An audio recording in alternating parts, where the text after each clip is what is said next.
বাবার বাড়ি যেতে হলো। আজকে দাওয়াত আসছে বাবার বাড়ি রাত্রে, আমরা সবাই মিলে দাওয়াত খেতে যেতেছি। এখন বাড়ির মধ্যে ঢুকে গেছি, এই যে পৌঁছে গেছি বাড়ির মধ্যে।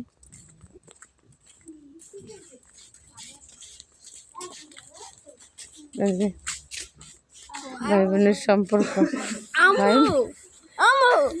চাল গুঁড়ি হইতেছে পিঠার জন্য, চাল গুঁড়ি করার।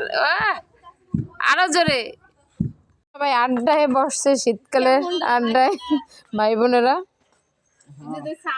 হ্যাঁ, চুলার পাশে এরকম পিঠা বানাইতেও ভালো লাগে, খেতেও ভালো লাগে।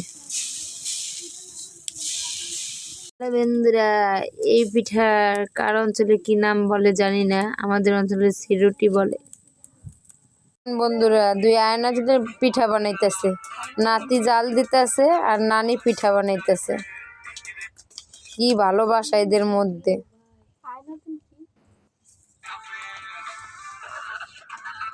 সেই ভালোবাসা।